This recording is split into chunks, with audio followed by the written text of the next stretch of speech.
Have you ever stopped and wondered why we do the things we do? Buying a certain kind of car, telling your friends you donated to a cause, even getting a college degree. Turns out, almost every single action we take sends a message. But what are we really trying to say? Let's get into it.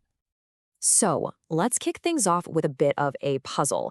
Because if you look closely, some of the biggest, most important decisions we make in life they seem kind of illogical. Let's dig into a couple of really common ones. I mean, really think about it. People spend an absolute fortune, not to mention 4 years of their life, getting a degree, and then end up in a job that has pretty much nothing to do with what they studied. And yet, that piece of paper is still incredibly valuable. So what gives? Okay, and here's another one. If the whole point of giving to charity is just to help a good cause, why does it feel so different to give anonymously? Why do charities go out of their way to publish long lists of their donors? What is really going on here? Well, the key to cracking these puzzles is to look at them from a totally different angle. What if the action itself isn't really the point? What if it's just the envelope, and the real thing we're interested in is the message tucked inside? And this brings us to the core idea. There's a name for this. It's called signaling theory. It's all about how we send credible messages about our hidden qualities, how smart we are, how generous, how committed. It's a way of making the invisible visible. To really get this, we've got to rewind a bit and go back to where the idea all started. And believe it or not, it came from the world of economics and a specific puzzle in the job market. The fundamental problem is something called asymmetric information. Sounds fancy, but it's simple. Imagine you're trying to hire someone. You, the employer, are in the dark.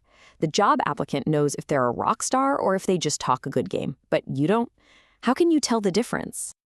This is where economist Michael Spence had a Nobel Prize winning insight.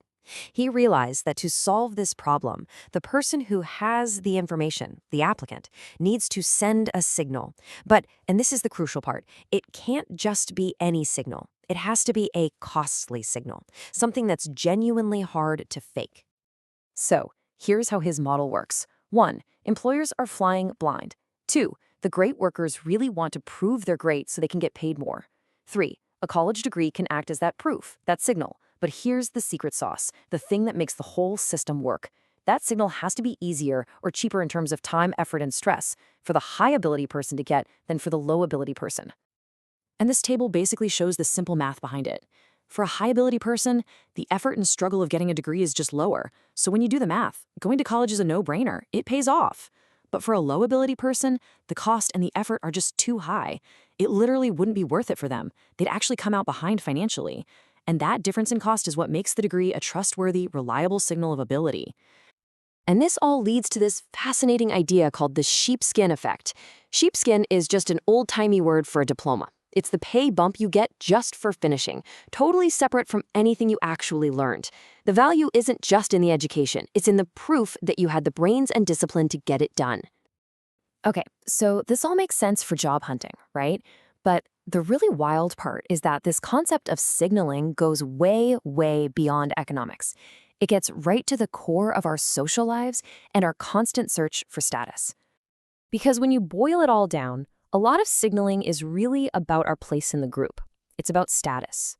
And it turns out, we humans have two very different playbooks for gaining that status.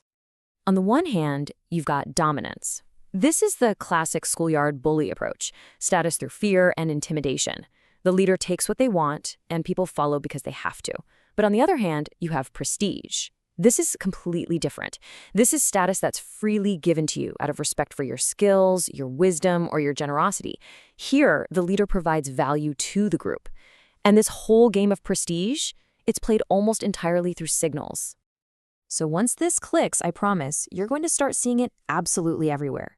It's like we're all speaking this hidden language of signals all the time, whether we realize it or not. For example, when a company underprices its stock when it first goes public, that's a costly signal saying we're so confident in our future, we can afford to leave a little money on the table. That multi-million-dollar Super Bowl ad, it's not just selling chips, it's signaling we're a huge, stable company that's here to stay. Publicizing your donation signals your generosity. Even something as small as writing a long, thoughtful message on a hospitality website is a signal that you're going to be a good, respectful guest. All right, so let's tie this all together. What's the big takeaway from all this? What does this theory of signaling really tell us about our own hidden motives? Well, it all points back to that elephant in the brain, the big, obvious, maybe slightly uncomfortable truth in the room that we often try to ignore.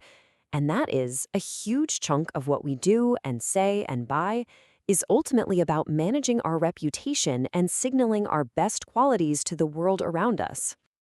But there is a catch. Sometimes our focus on signaling can backfire. When a conversation becomes less about finding the truth and more about showing everyone which side you're on, the signal starts to completely overpower the substance.